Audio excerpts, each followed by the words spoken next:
have tried it, and all it looks like is a comedian doing like, like before you go on to a movie or whatever, you need to go to like the trial or whatever, and you just read like off a script in front of like four people who are, Word. Yo, you funny know, funny that you say that. Well, yo, I started recording, by the way. okay. Yeah, Boom Boom Show episode 29. Wait, 29. Yeah. We got Pierce Randall in the building. This is one of my friends that I made at camp back in middle school.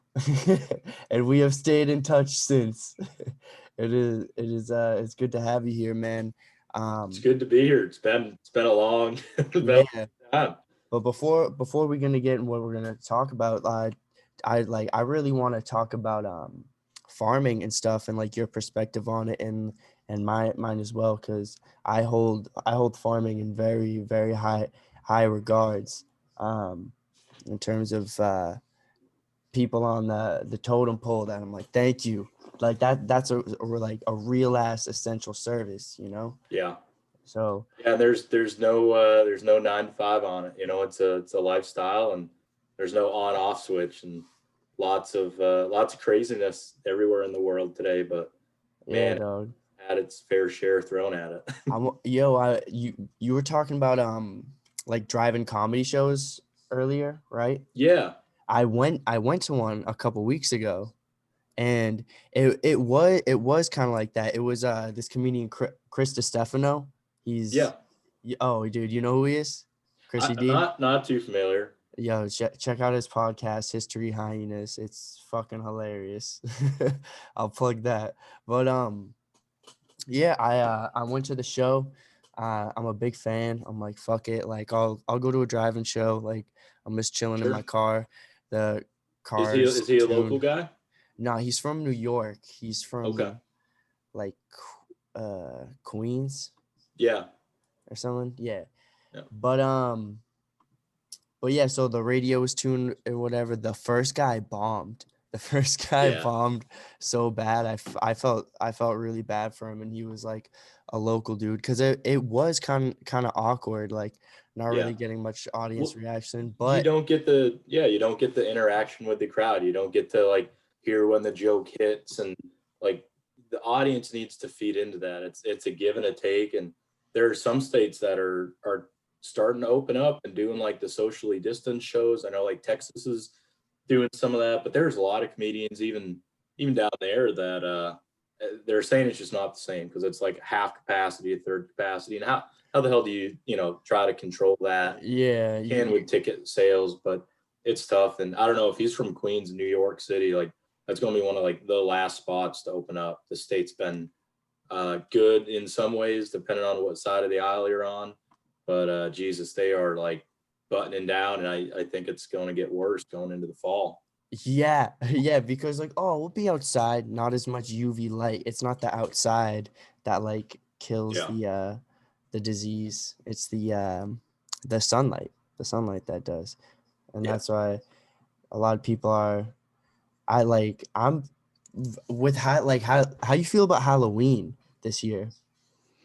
I don't think it's going to happen, man. I think you're going to have people like leave candy outside, maybe. I don't think that the the COVID can really live on a surface for a long time. So maybe they can go that route. But in terms of like getting people together, Well, I don't think it's going to be any different than what we've had the last 6 months. I'm at such a crossroads, because I'm like, all right, Halloween you do wear a mask.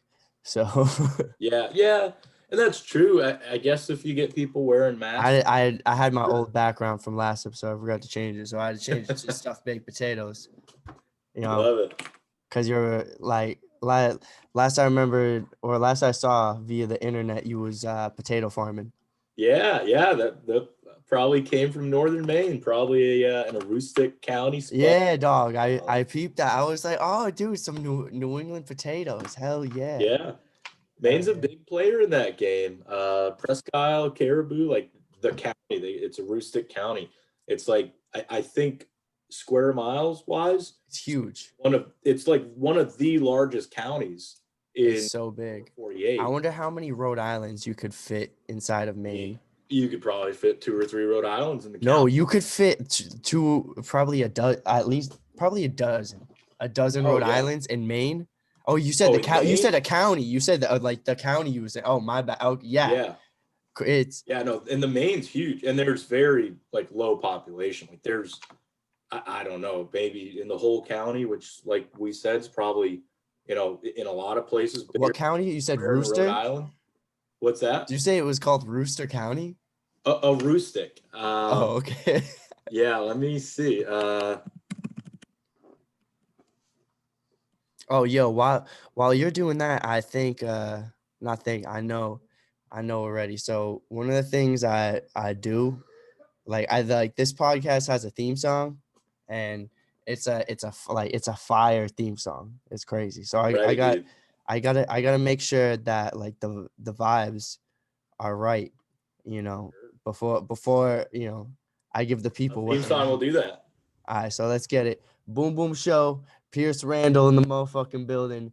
Big potatoes on deck. Let's go. What you sipping on, bro? Farmer drinks, man.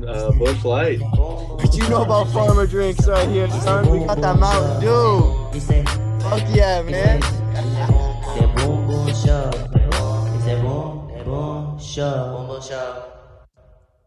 Yo, so I got what was you looking up? So The county? I found Aroostook County. It's the largest county east of the Mississippi. Whoa. They call it the county. It's the largest east of the Mississippi, and it's larger by area than the 3 smallest U.S. states. That's wild. And there's 72,000 people that live there in a county bigger than, I'm going to imagine, Rhode Island. That's less than the entire city of Providence. Yeah, probably Rhode Island, Delaware, and Maryland maybe would be my 3. Aroostook is way up there. Yeah. Look at that. Word. I'd be out in Maine, that's where my girlfriend's from. That's where she lives. Dude, Maine's a cool spot, man. I love Maine. It's that's like a state that like its identity is like its own country in a lot of ways. I saw this thing. It was They've called. got their own accent. Do they? Oh yeah. Oh, the Northern Maine accent. Oh What, yeah. the Canadian? So you get into pockets of Maine that have it's Canadian influence, dude. It's got its own dialect in a few different areas of Maine. Yeah, it's a wild place. You've got like Portland, which is like a big like manufacturing town, right? You've got like the shipyards down there. You've got way up north in Aroostook County, like we're talking about. It's like one of the heavier farmed areas in the Northeast. You've got the waterfront and the seafood. Maine is state, man. So untapped. It's just it gets so cold. It gets so cold. And very people harsh, don't give it credit how big harsh state it is. Yeah, it's from my house, and I'm over by like Albany, New York. It's like 10 hours to get up there. You go to Boston and then shoot north for like 7 hours. It's pretty far north, like north of Ontario. What was it? Back Bay? Oh yeah. Back Bay's way up. Back Bay's way up there. Yo, your face smiled. You probably have you gotten black out there before or something? What's that? When I said Back Bay, you just had a smile. I'm like, have you gotten black out there before? No. You talking Back Bay like Boston? Is it Back Bay? What is it? What's that? I don't way know. Up in Maine. Way northern ass Maine. It's not Back Bay. What the fuck is it called? You've got like Bangor. I know, I'm an idiot. Don't worry about me. I travel so much, I can't keep up with it. Dude, don't worry. My listeners know I'm an idiot. So yeah, no, trust me. People rattle off cities and towns and cities that they partied at, and I don't know. I probably or two like fuzzy memories there, but I can't keep up. Too much time on the road.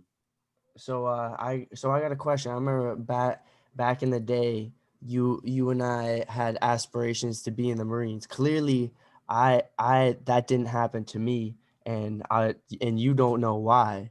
I didn't make it in the military. Would you like to Yeah. hear, my friend?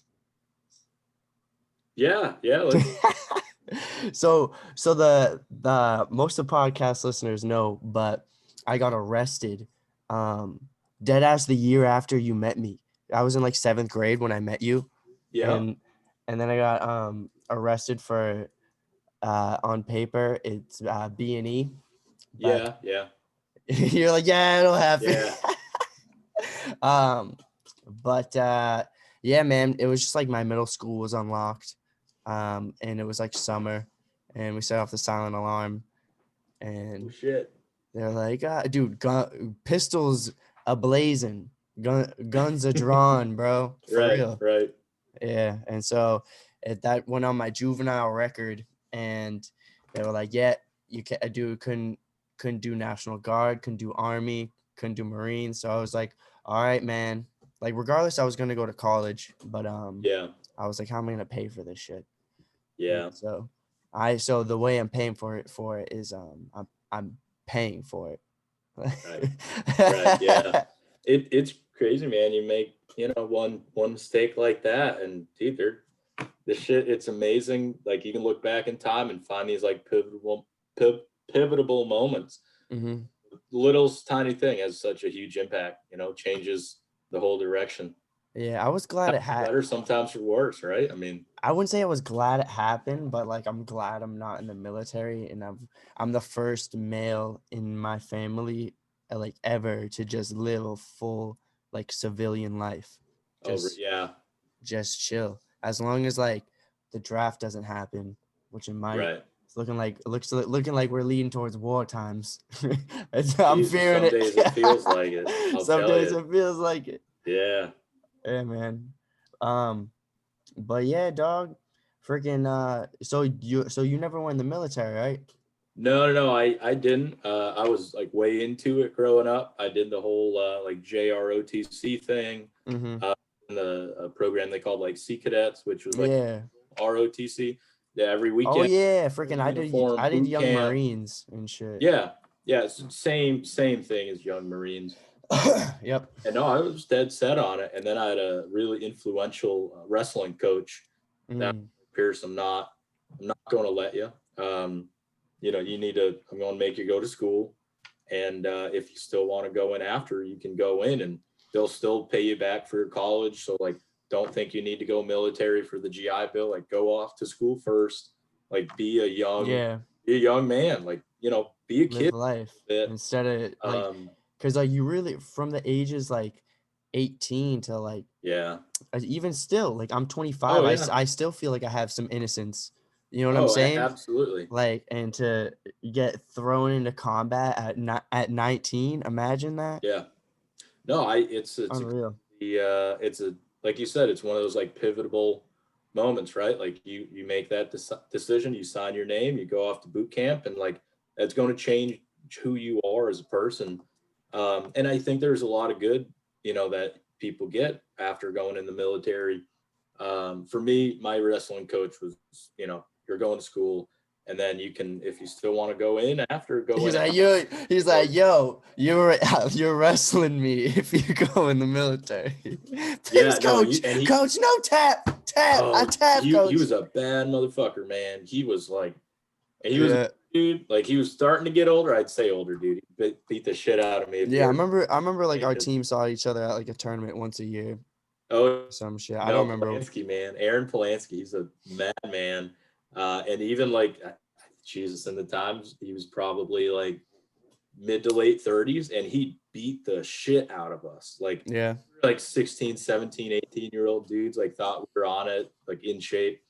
This, dude. You got a real ass man showing you what the fuck is good. Yeah. Oh yeah. And his line was always like, y'all ought to be able to beat the shit out of me right now. Like I'm running on fumes. Like this is shit left over in the tank from college, 15 years ago. Yeah, dog. Dude, my high school wrestling coach, like he wasn't good at wrestling. He was just like strong. And like we were just fucking just scrappy. We were just like, let's fucking do, like, because at the end of the day, it's like, yo, I'm just like fighting someone in spandex. Yeah. Dude, I'll tell, wrestling's a cult sport, man. Like you live it. like it changes Yeah. it's one of those things, right? Like you sign your name on the line, you sign up for a team, you survive a couple practices, get your first match underneath you, and like that changes, who you are as a person. Like Yeah. it's a different mentality. It's Mhm. adult sport for a reason. And yeah, he was good, and he was ripped for what he was, but he was kind of a short, stockier dude. And he was definitely Those are the best wrestlers, man. yeah, and I was a technician. I mean, I wasn't going to win any competitions off of my strength. I had to show Yeah. up and use leverage and use speed and torque and stuff like that to try to get guys where I wanted them. But I wrestled an interesting weight, man. And you were a lighter weight, right? Oh yeah. I 120. did. Yeah. Yeah. Yeah, bud. Senior Right. year, I was 120. Okay. All right. Yeah. So you get like the smaller guys that are like way fast, right? And that's like just like fast. You roll around. It's whoever kind of ends up on top out of luck half times. Scrappies, bro. Yeah, The little scrappy, spider scrappy. It's like monkeys. watching two little fucking Every chipmunks, yeah, dude. go Yeah, after it. for real. Uh, It's so fun.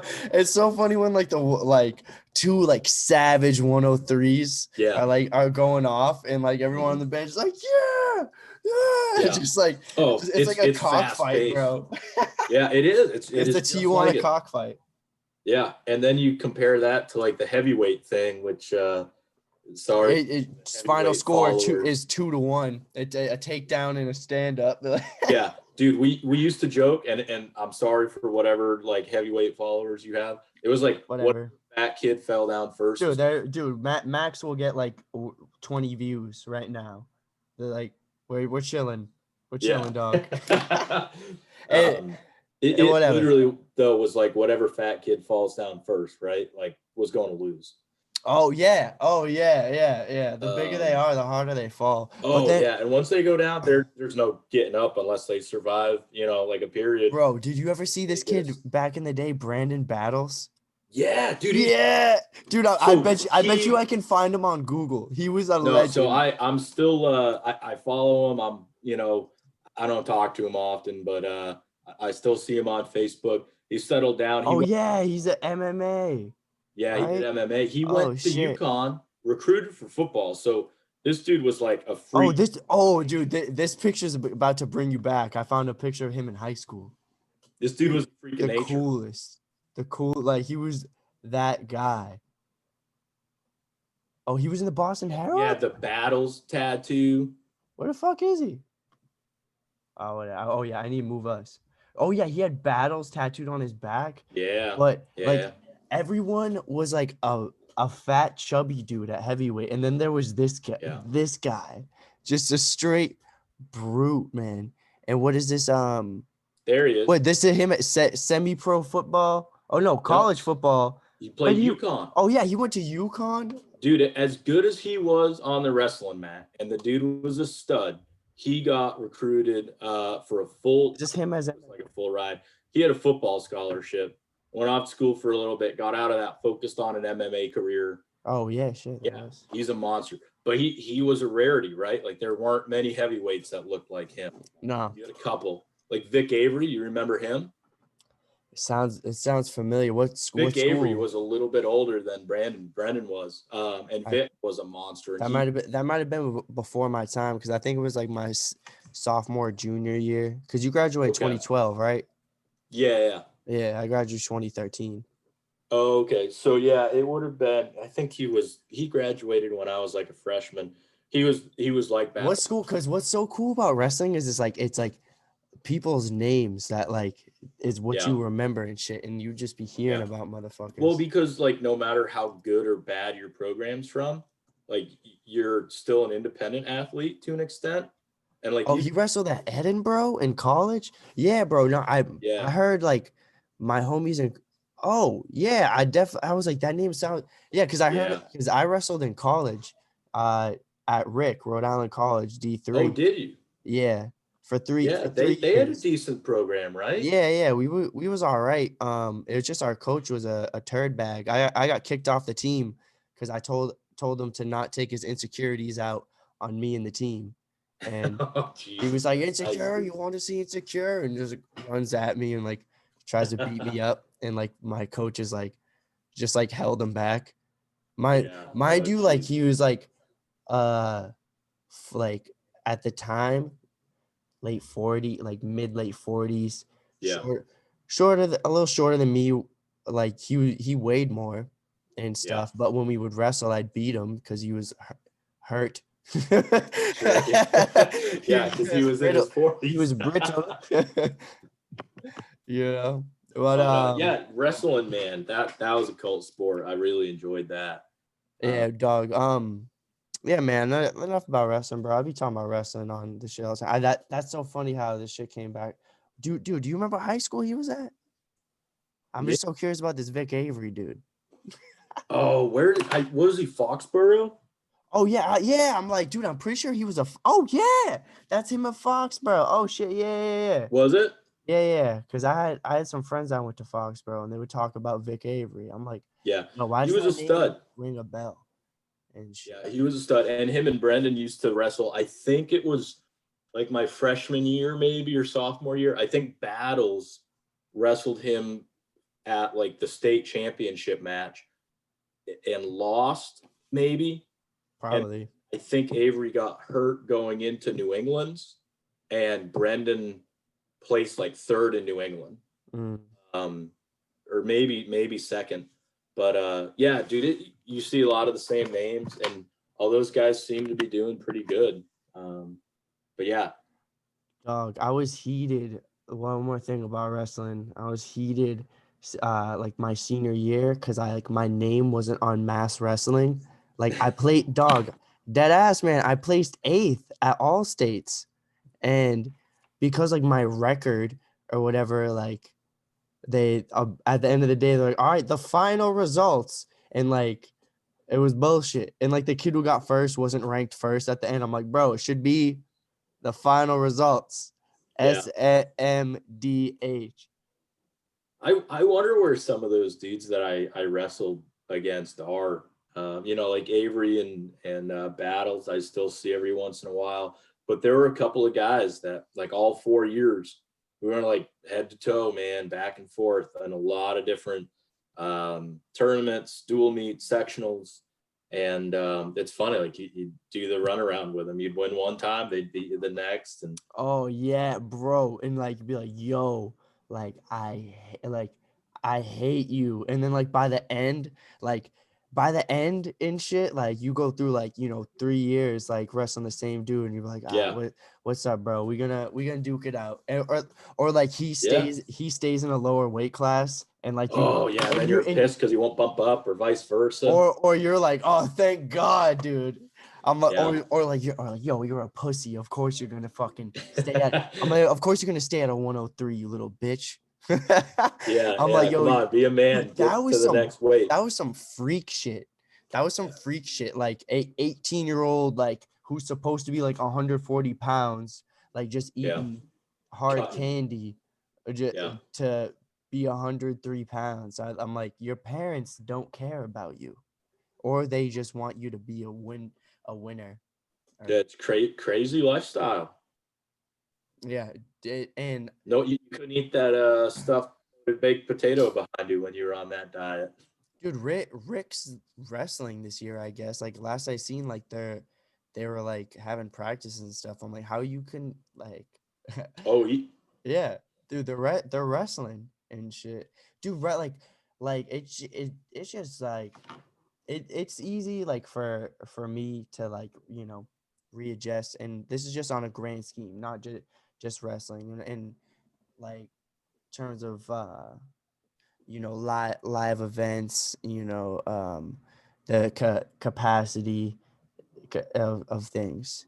yeah, um Fucking I'm just adjusting right now. I'm just like figuring out that like right now the way I'm looking at like my digital content, it's an online farm, and it's yeah, like this is a seed right now. Like we're planting a seed, and one day this farm will grow, and like there will be many trees for people to you know get their fix upon with right. whatever and enjoy, view that tree, Yeah, get a piece of fruit. and such. But yeah, dog, I really do want to talk about farming and get into this and how you Sure.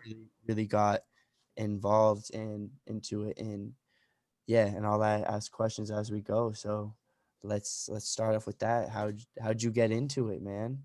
Sure. So I grew up on a small family farm in southern Mass, down near New Bedford, Mattapoise. It was the town. Uh, Oh so shit, dog, yeah. you're bringing so much shit back. Now I remember. I was like, oh shit, this kid was from Mattapoisett, and there Yeah. was like the teenage disco back in the day. Oh yeah. Yeah. They Bro, would do that I dance night visited. thing. Yeah, Like, my family got a house in Mattapoisett, and like me and my cousin was walking. We was like, what? What the fuck is this? yeah, they had in the summer they had these wharf dances, like What? like a pier almost, like down Oh, okay. the water. Yeah, They'd like cone off a that pier, shit was lit. have a DJ set up, like everyone had to pay like a $5 cover and like make sure you weren't like screwed up. And these were young kids. These were like seventh, Yeah, eighth, this is like ninth grade, maybe young, seventh and eighth. young ass kids. I Um, was like 12 when I went.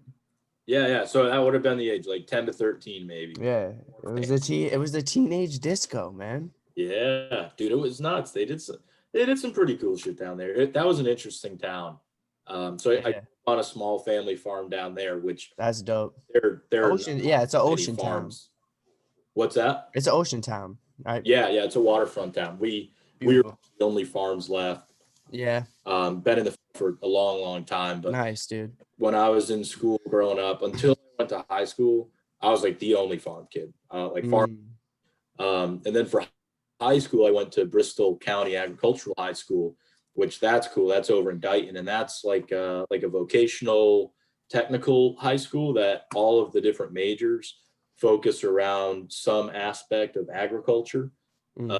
So instead of like auto, like a lot of guys that, oh, I did like auto Dog, you already know. I welding. went to a tech school, man. Keith Tech. Yeah, yeah. So you know what it's like. All of our majors were like, instead of auto, we had ag mechanics and diesel technology. That's what I did. And then like we didn't have culinary, which we probably should have as an ag school because that's Mm. the aspect of it. But we had like large animal science and small animal science. We had Wow. arboriculture, which is like all tree, like plant science, and floriculture, which is like a lot of greenhouse management. We had natural resources, which was like an environmental program. We had landscaping, and then I was ag mechanics. Dog, yeah, you were just destined for farm greatness, man. Yeah, so that was the thing, man. So in high school, we had this like competition. It was like a pissing match between all of us with like who came from the biggest farm because we were finally all around other farm kids. A lot of us came from high schools that like we were or came from middle schools where we were like the only farm kids there, and Mm. a thing that we kind of made a point to be proud of. And then we got thrown into an ag high school. And next thing you know, like the pissing contest was like, well, who came from the biggest farm and who's the best mechanic and who's got the biggest pickup truck and shit. Yeah, well, yeah, that's destined. Yeah, and I'm a really competitive person. I said, well, if I'm going to be the biggest farm kid, of all this group, it's not going to happen if I stay in Mass. So Word. I went to college and studied agricultural equipment technology. What school? Led me to a job out west in Kansas, and Oh shit. then I studied ag business and got into the industry. And yeah, now I'm like 5.5 years with my company and living the ag thing day to Oh, day. You like look back at a lot of those guys. you work for a company or you have your own business? No, so I work for a company. I work for Great Plains Ag, Word. a farm implement manufacturer. We were actually acquired by Kubota Tractor Company about 4.5 years ago now. Prior to that, we were family owned. About 1,500 employees. So we're too big to be a small business, but we're in the scheme of things. When you look at a lot of other, Yeah, yo, what is that thing called? That yeah, thing yeah. right So here. that's a grain drill. Grain drill. All right. Yeah. So What does it do? yeah. So that 'Cause I see meters that thing all the and time. plants small grains. So like wheats, oats, alfalfas, barleys, all different grasses and stuff like that. Word. So that's kind of a core piece of our business. That's like what the iPhone is to Apple is what the grain drill is to Great Plains. Yeah. Hell yeah. Yo, so your company makes those?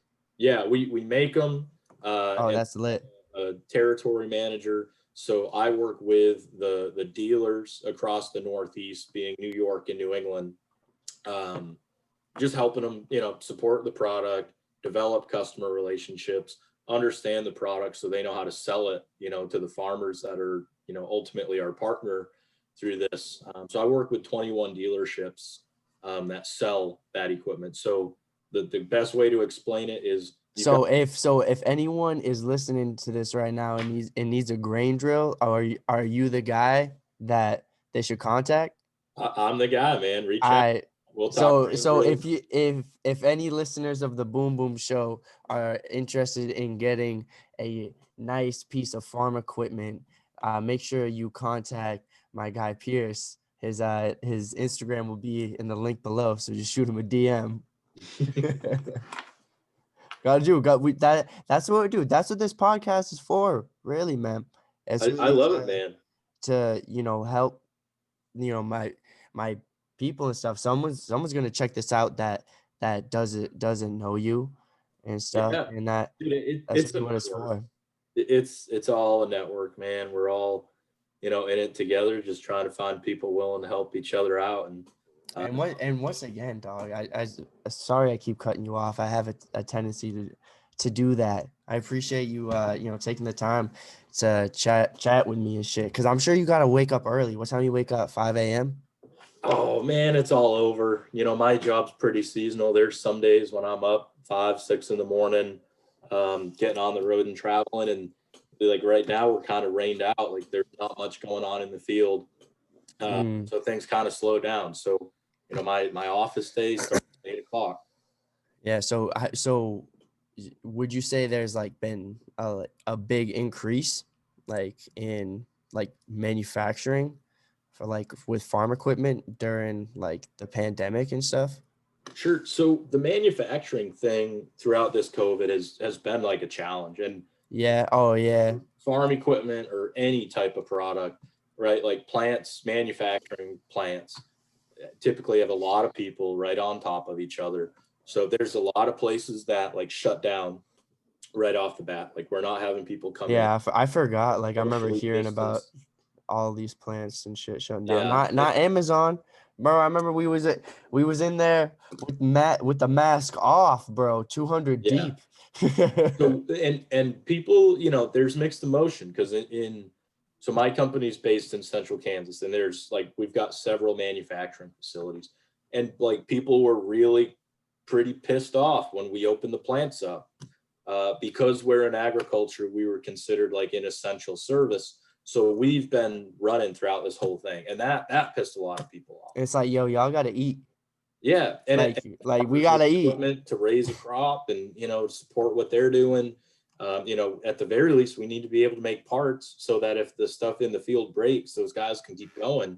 So you had like half of the people that we were open and had people coming into work, and then you had the other half of the people that like they just wanted to work because they didn't want to sit at home. Like they wanted to work and earn a paycheck. So what we're doing, a bunch of our facilities stayed open throughout this. We had a few of them that did shut down, and the facilities we shut down, if you were working in one of those and you wanted to work, we would find you a position in one of the other facilities that was still up and running. And we try to do the whole socially distance thing, but that's hard to do. And we're doing it. The plants are open, but you can imagine a plant that's at half capacity from what it normally is. It's not going to be able to turn out the amount of product that a plant fully staffed would be. I mean, you saw it at Amazon, right? I mean, imagine if your shift was cut in half. Yeah, So, bro, they didn't like change shit. It was just like, all right, throw the like, once it was like the CDC was like, throw the cloth on your face, like it was like, all right, right. we good, and it's just like, shit, like fuck, like when you can't socially distance, throw the fucking cloth on your face, man. Fingers crossed. Like It's just it is what it is, man, and that's kind of what it's always been. Like you never know when you're gonna catch a cold. Like you fucking Right. put your hand on a fucking dirty seat and then scratch your face, and you got fucking bronchitis Right. and I shit. mean, dude, people are dirty fucking animals, Yeah, right? we are. We're We are. animals. We touch our face all day long, fucking shake hands. We touch product and move it. Like it's crazy difficult. I mean, we in ag, even before the pandemic thing broke out, like we Yeah. like safety practices because we're dealing with food. I mean, you've got food safety measurements in restaurants. We're the same thing on the farm.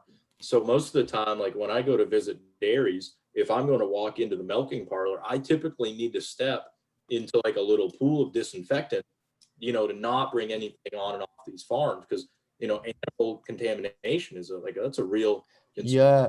Dairy Yeah. farmer, you don't. I've heard uh, sorry to cut you off. So the town I live in Upton, Yeah. Mass, and like we were interested in getting some pigs, but you can't have pigs in this town. And I heard like one of the reasons because cross contamination, because I heard you can't get a disease directly from a chicken, like unless Mhm. obviously like fucking salmonella some shit, but Sure. but you can get a disease from chicken to pig to you, or pig to chicken to you. Okay. I just wonder like if you know anything about that. Just random Yeah. fact. So I don't know a ton about that, right? I mean, there's I'm not a Yeah, you're in agriculture. You're not in yeah, and livestock. I'm bad with the whole biology, side of things. Typically, when you have, some type of disease that's spreading, it can typically only jump from species within, I think, like an animal family, right? So like you've got certain species that kill, that very contagious to dogs maybe, but we're not a dog, so we don't need to You ever worry. seen this before? This disease that it's this fungus that like No, that yeah, is it's like this a host. yeah, it's this parasite that goes into like a bug's Yeah, brain, and it's like takes it over. So it's just like, hey man, every animal has diseases, and thank goodness, that it's just goo in your lungs and not yeah, a brain eating mushroom. right. Yeah, So you could be that thing. You could be that thing. yeah. So yeah, and it's weird to me that there are towns that limit, right, like what you can and can't own in terms of like a farm animal. Odor, wastes, maybe Yeah, carbon and emissions.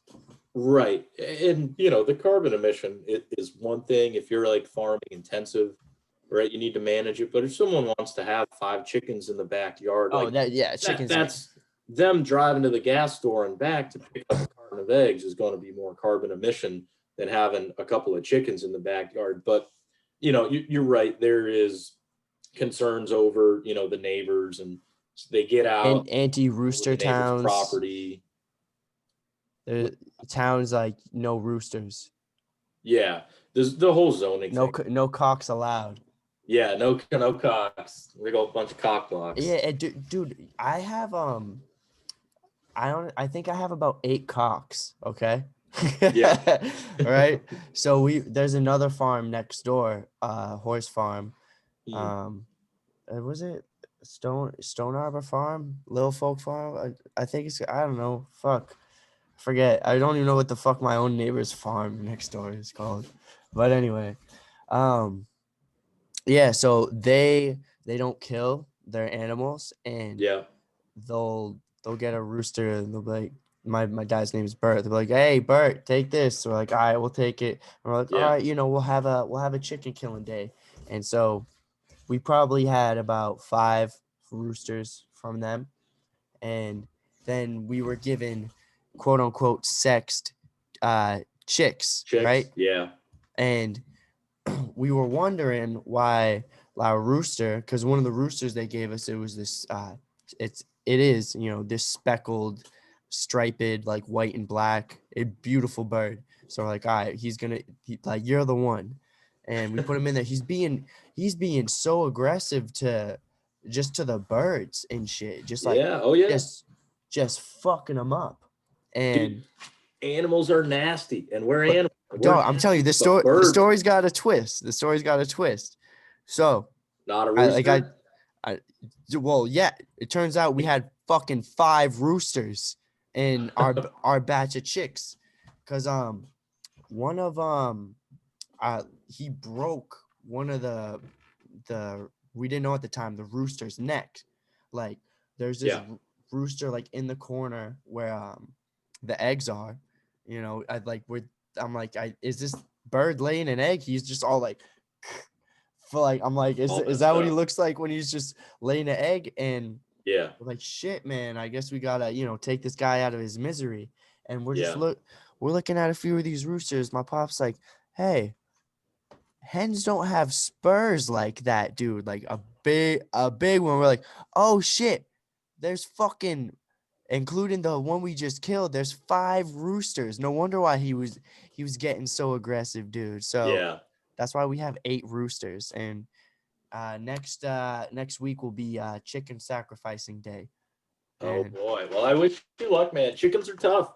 Um, I had chickens growing up. I've got some of my really good buddies are like big, like large scale, like industrial wow. um, producers.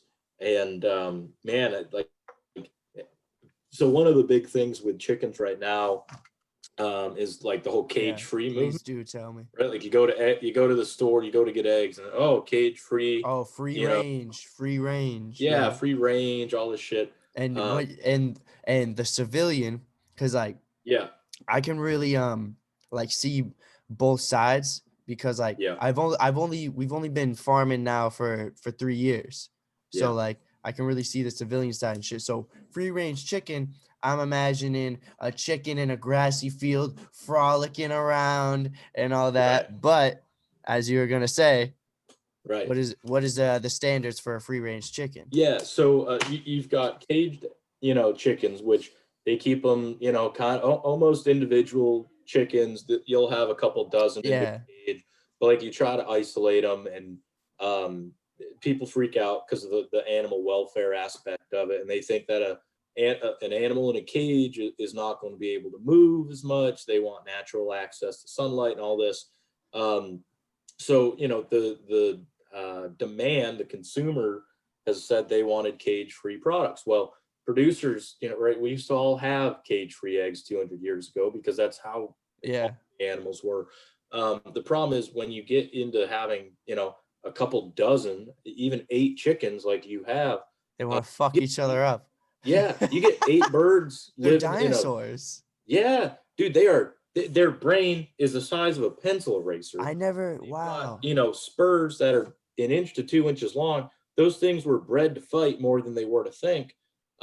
Chickens in a free range environment, a cage free chicken, um, you get these people that at the surface are in it for animal welfare. They think that animal's going to live better. But No, we're keeping it safe. yeah, what you find are these chickens that beat the shit out of each other, and then they spread disease amongst each other because they're all injured from fighting, Yeah.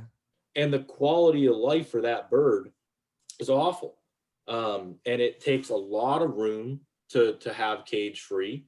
You get lower production because you're not able to feed them like a specialized diet, because it's just you got all these birds running around to an extent, and the more dominant bird beats out the less competitive bird for access to food. So Yeah. the smaller bird doesn't even get food or water, and it's getting beat to shit all day. Well, that thing makes it a couple months and dies. Yeah, So it's a lot stinkier. yeah, It's a lot this stinkier. that's the thing with ag, is you have a lot of people over the years that have come in and tried to put in these rules and regulations and specialty programs that maybe it's not a requirement, but if you do it a certain way, you get paid a premium, like a cage free type thing. But man, when you really like sit down and think about the quality of life for that animal, or the what's best for production, and best to the final cost of the consumer, not only in cost but in health and safety. uh, Yeah. growers are in business to provide a safe and healthy product to a consumer as efficiently as possible. And that might mean, a cage type laying situation. With the case of, pork, it might be furrowing crates, which is another like highly contested thing in ag. Essentially, you're going to put a pregnant female pig, a sow, into this crate, and then really make it so it can't move very much. And then you have these piglets that. But it makes it tasty. But does it sure make the pig tasty? Good fat content, man. It's like I'm it's like, like does it Kobe make beef. my pig tasty? But the reason why you put the sow into a furrowing crate is because like sows go crazy and kill all their piglets and try. Oh yeah. So what's really best? Do you want to have a sow that's in a crate to protect the piglets, so we have a successful dozen piglets to grow? Yeah, it's like, dude, they're not humans.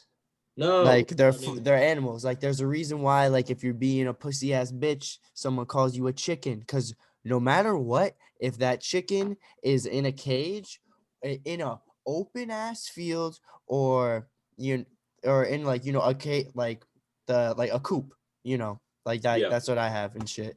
Because fish are cats and coyotes. Yeah, We couldn't have them, and the dog eating the chicken poop and getting sick. Oh, So yeah. we couldn't have.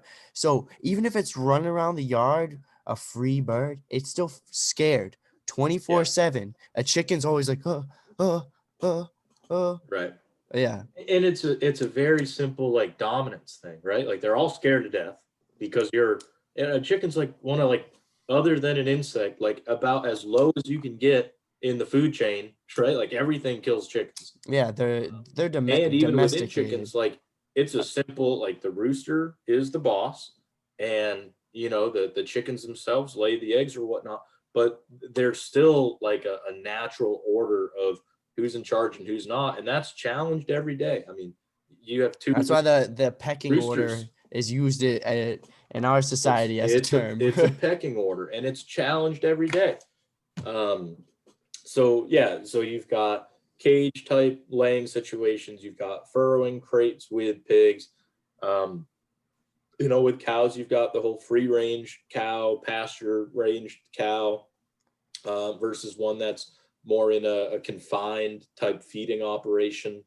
And really all those things we do that at the surface looks like we're trying to, abuse an animal or make it so it can't move. It's because we're ultimately trying to protect it, because animals, when put in, groups together, even when given what we would imagine to be ample space, they're going to fight over resources.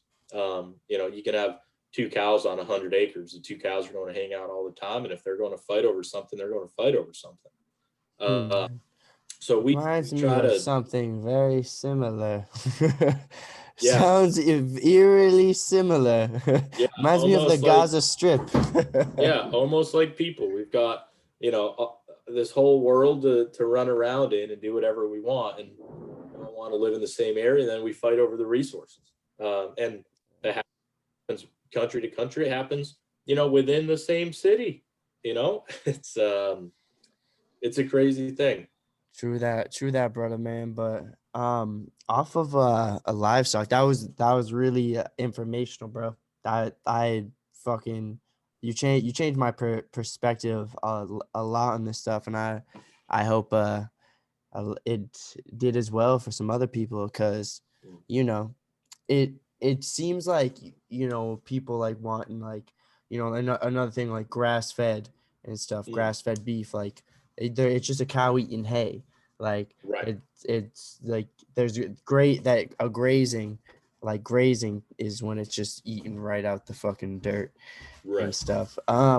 It's just marketing. It's all marketing. A lot of buzzwords. Yeah, to the new American, like dead ass, bro. Like what from what like you're telling me with like your like upbringing and stuff, and your career, your roots are very tied to the like original like agrarian society that we this whole fucking country once was, and shit.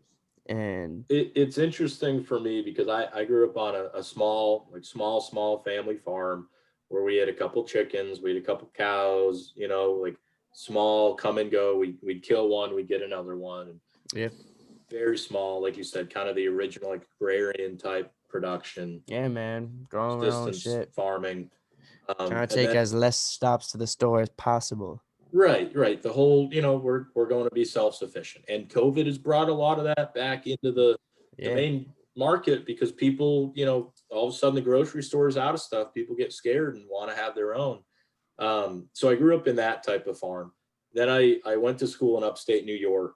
And across the Northeast, there's a lot of medium sized farmers, maybe 1,000 acres, couple hundred acres, maybe a couple thousand acres. yeah, So that's where I saw like the medium size farm that was still very much only, family owned and operated, but enough that the farm was going to produce enough revenue to support maybe mom and dad and one or two kids on the farm. So yeah, my background was we all had off farm jobs, and then we had a job almost to afford the farm because the farm is like not profitable. It was an expense, a yeah. lifestyle, a Same family here. tradition. Same here with ours. Like we got a And small then one. you have the medium sized farm where they're paying the bills, they're making enough to keep the family Yeah, provided. business. Yeah, it's a business, but it's not a big business. They don't have Yeah, all. it's They're still just trying to still cash flow. still middle class and stuff. Like Right, like my farm next door, like not my farm, my neighbors next door, like that's their job. right. You know, It's their job. They're they got don't have employees a and hundred stuff. people working for them, but it's their job. It's a business. Yeah, Um, and then after college, and even when I was in college during the summers, I went out to the Midwest and traveled all over the place and worked for a lot of very large farms. Some of these were conglomerates where you had private owners that owned the assets and the property, and then it was managed by a third party person mm, who had the employees. And you're talking in that point thousands and thousands of acres and dairies with tens of thousands, if not hundreds of thousands of cows. Grain operations that were 20, 30, 40, 50, 100,000 acre farms. um, so it's interesting kind of going from like the small family kind of homesteader to the other end of the spectrum that's like the largest, truly run like a business. And then kind of you have everywhere in the middle. Um, so I'm fortunate. I think when I meet with growers, it's nice to bring in that diversity of experience because a lot of people, they get comfortable with what they have, and big grain farmers only hang out with big grain farmers, and just like small like homesteaders only hang out with homesteaders. I've been fortunate yeah, to kind of float around the world of ag and and see work with a all lot of those guys, and the different like subgenres, it like in is music. You know what I it's mean? exactly it. But at the end of the day, like the goal is the same. Just like, Work together. right, we're all in it together. We all have the same challenges, right? Like it's just at a different scale. Just like with music, you've got different genres, but everyone's still an artist. Everyone's trying to make art and write a song that people can connect with.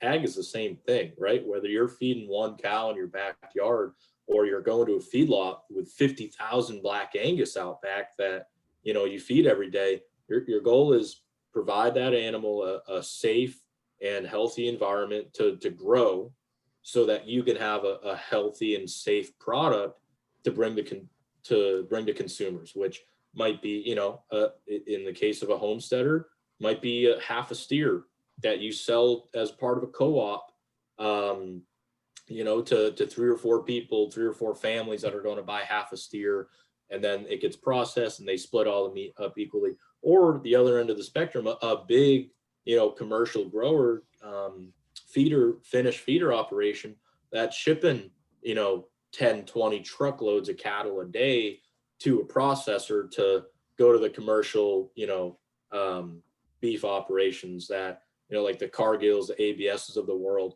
that are then going to be selling that commercial beef on an open market, to the, companies like McDonald's and Burger Kings and the Walmarts of the world that are, truly commercial type operation.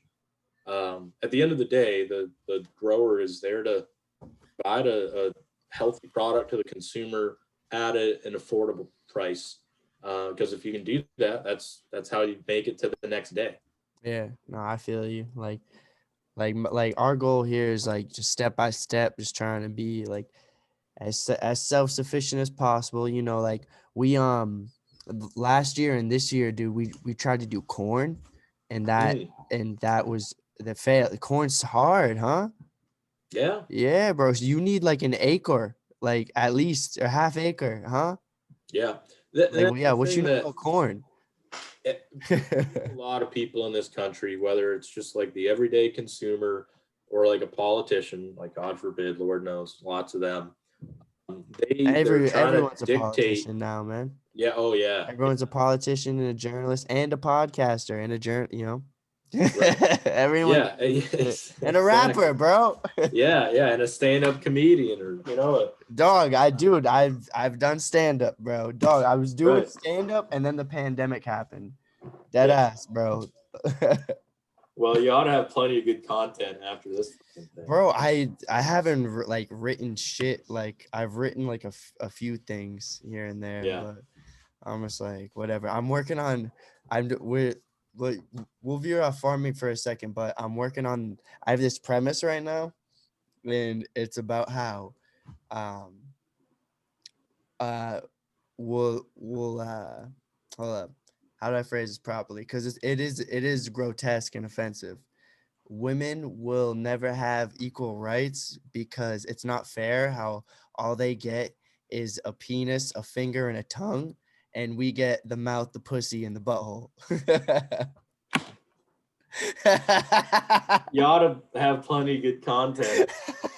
Dude, it's just I mean, you got to be able to laugh at yourself, man. I mean, that's yeah. Turn on the news definitely. every day and you'll drive yourself nuts. Oh, well, see that here's the thing. I live with my dad, right? And morning I have a breakfast and a smoke, and we'll watch the news for a little bit. Yeah. And I'm just like, Jesus, I'll just fucking pull out my phone and start going on TikTok. Yeah. It's too bad. There's a lot of people that almost call it entitlement, whatever it is. They feel like they're oppressed, and they will look for evidence to prove how oppressed they are until they truly convince themselves that they're oppressed. You talking about when white people do that shit? I think it can be any group, male, female, any race, religion.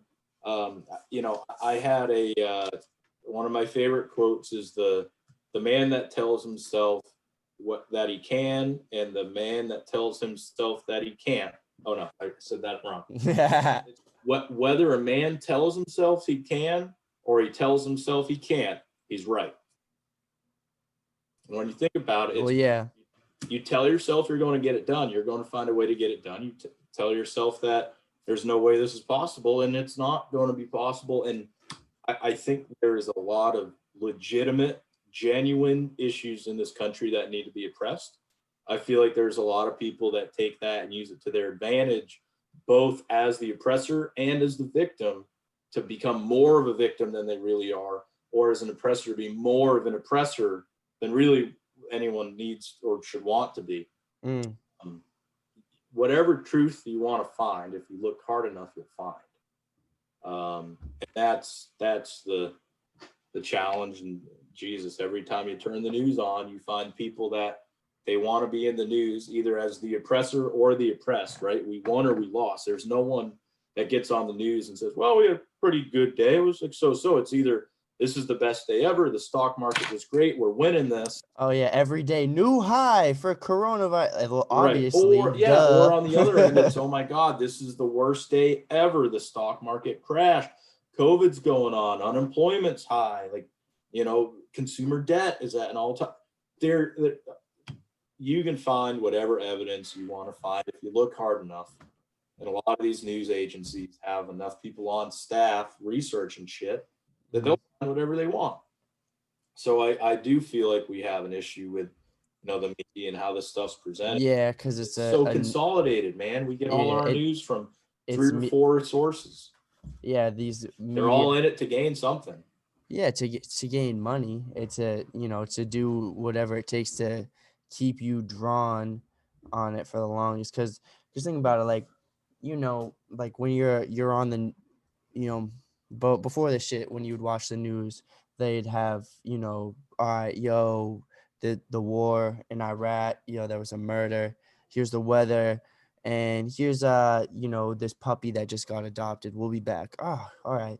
I'm gonna change the channel now. Like, I got my fix. Like, we're gonna keep showing y'all bad shit to keep y'all tuned. It keeps. Here's some bad shit, engaged. And after the break, we'll get back with some more bad shit. I'm just like, first shit we showed you. It's just me. Like, my perception of the world is like, I don't get me wrong, I see like really fucked up shit, and there's some stuff that breaks my heart and it makes me want to cry, but I'll see some fucked up shit and I'll just like find the humor in it. And I'm just watching the news fucking laughing. Over time we get numb to things. And I mean, that's why the news changes the story every day, because even though half that stuff's still an issue, it doesn't have the response that it did when it first broke, when the story first broke. So it's tough, but I don't know. I feel like we are in a bad spot in terms of like things are at an all-time high, but at the same time, you go back to when it was. That's what they want us to think. Right. And you go back to when it was Romney versus Obama, right? Yeah, they wanted you to think running that for shit. president.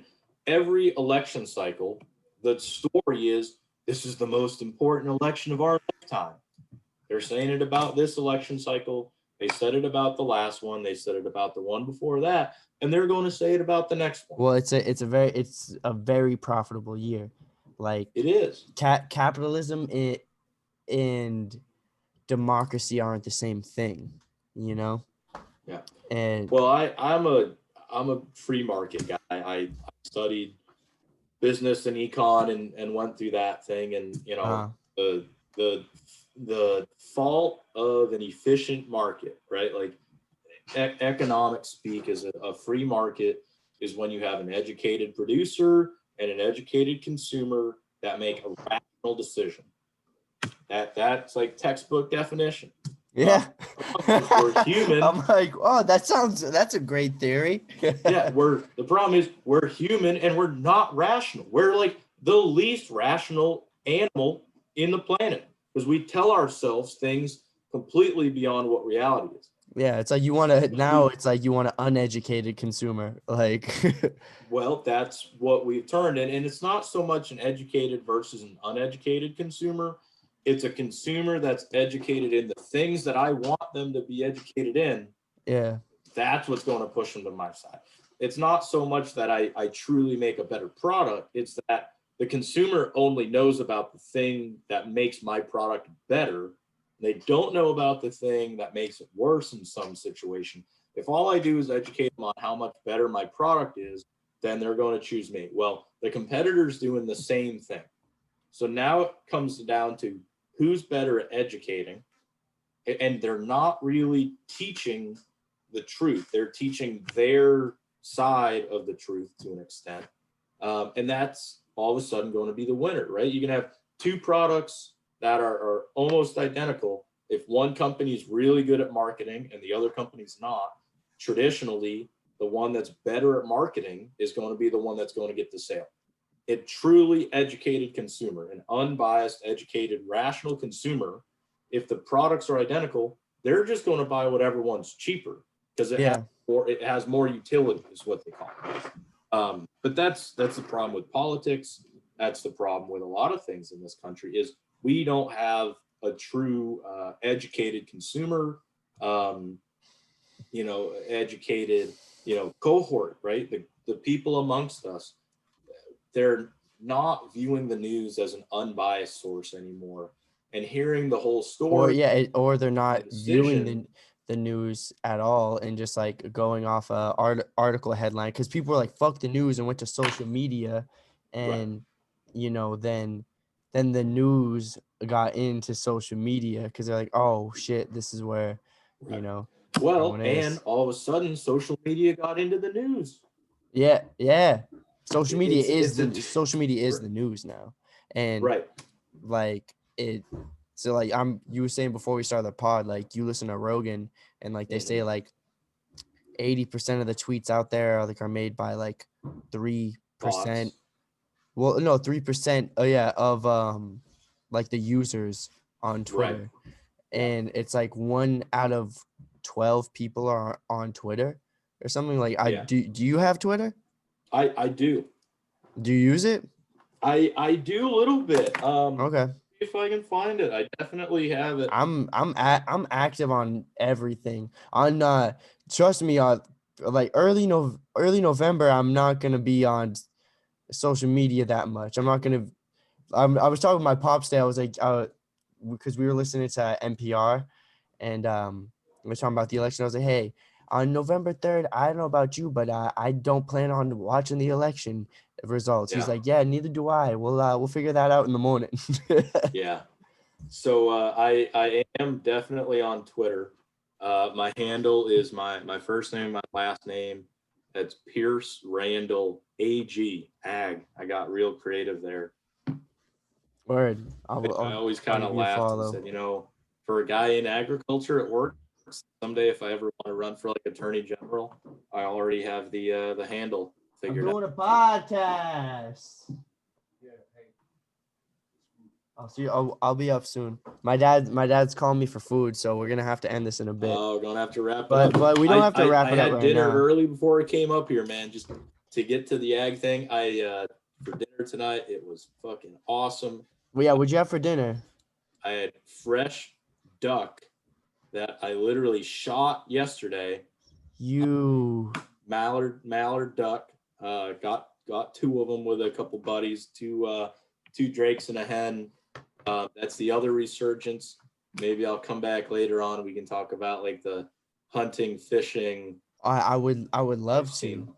I'd love to. I forgot to tell you also we have 4 ducks as well. Ooh.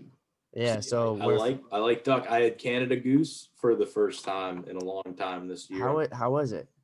I loved it. Some people are really opinionated, man. Yeah, I've heard mixed reviews. How do you I loved what it. describe it as? I'm very curious about goose. So it can be first thing, it's a red meat, right? So Yeah. goose, they think it's going to be like a big chicken or like a turkey, so like brown or white meat.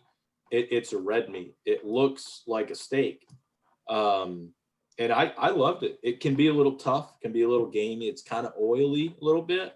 So it depends on how you cook it. I like brining it. Is it kind of like chicken elk? Yeah.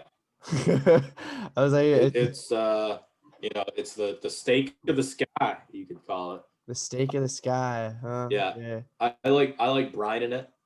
So like you take the breast of the bird and you just put it in like a Ziploc baggie with some salt water and you let it sit for like maybe overnight, 12, 24 hours. That takes some of the blood out of it.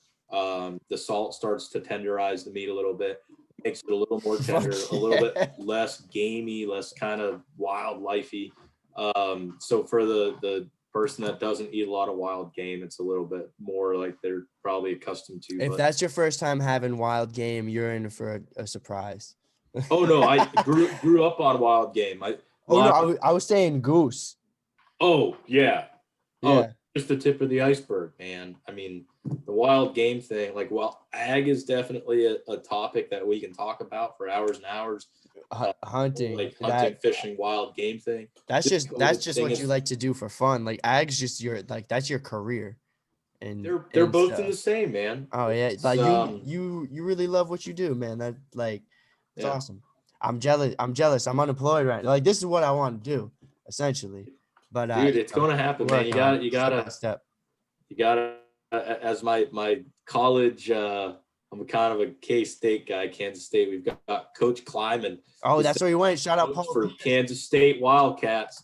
Go Cats! Oh wait, Wildcats. Is that? Oh no, I don't think that's where you went. I was thinking the fucking. Oh yeah, I was thinking you're gonna get mad at me. Isn't that Kansas U, the one with the bird? Oh yeah, University of Kansas, KU. We stomped this shit out of them this weekend. We blew them out Yeah. 5-17. Holy shit! Game. Yeah, we blew them out. Congratulations. Coach Kleiman, like when he came to K-State last year, his biggest thing was like beat the stone. Every day you beat the stone. Beat the fucking stone. Dude, it takes time. I've been, man, I've been with my company for 5.5 years. I was in college for 4 years before that, studying ag equipment and ag business. I went to an ag high school for 4 years before that, and worked full You're time the chosen one. at school. Like this is 10 years of me, like very dedicated in a very niche thing, and I'm just lucky I found the thing I'm passionate about, and there's been opportunity here. But yeah, I'm blessed that you're one of us, man. Dead beat the ass, man. stone. We need more people like you, bro. I We all appreciate need each you other. once again for coming through, and we are gonna pick this up on a later date, and we're gonna talk wild game and all that. And I hope it could be in person one of these days. That'd be beautiful. We'll have to do it, man. I get back every once in a while to catch up with the family and travel through for work. So yeah, we'll do this again. This was fun. I had no idea what to expect. I've never been on a podcast before. It's just shooting the shit. This is probably like the most like I'm high right now, but like this is probably like the most like sober I've been for the pod in a while. Yeah. Yeah. The thing I like about podcasts is like you can keep it as focused, and like educational as you want, or you can go completely off the rails and talk Yeah. about, Yeah, like we it we is was what you going make it. everywhere. I brought up my my feminism joke, my equality premise that I'm working on. That Yep. yeah. Well, hey, bro. Fuck yeah. That's all I'm really saying. We'll stay in touch, man. As we Absolutely. have for fucking over 10 Years. years now, Yeah, bro. 10 plus. It 10 was like plus. 2006 or 2007 when I met you. Yeah. Dude, that was about, dude. That's how, yeah. So it was a conservation camp, people. Yes. By the way, it was like, Massachusetts Junior Conservation Camp. yeah. This is where we met, And then our paths kept crossing, dude. yeah, through wrestling. Cause I don't know how we stayed. I think we were first MySpace friends or Oh, something. yeah, that was back in the day of MySpace. But yeah, Mass Junior Conservation Camp, and then space, and then you were Young Marines. I was Sea Cadets. Yeah. The whole JROTC thing was part of it. And then in high school, it was the wrestling, and we caught up with each other at a couple tournaments a year. I think we used to see each other at the Mass State Voc Tech. Nah, we wasn't there. I wish we was there. If You weren't there. if I was there, I would have been winning every year because we were co-op with Ashland. So we were D2, fucking just regular ass D2. I wish. Yeah, so it was, maybe was it like the Lowell Holiday Tournament or something? Nah, I saw you at Northbridge. And what's funny is I won the Northbridge tournament, and now I live a town over from Northbridge. So yeah. Hey, y'all better not be playing no games in Northbridge. That's my He city. getting back. He coming back. Yeah, fam. All right, dog. Any last words for the people if you want to like plug anything or whatever? Plug my pluggables, right?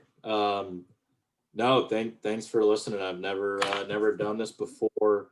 I'm on Facebook. I'm on Twitter at Pierce Randall Ag AG. Pierce. Yeah, I'll have all the links below. So. The links below. Just look down there. Yeah. Fuck yeah, bro. Boom Boom Show. We out, bro. See ya. Peace.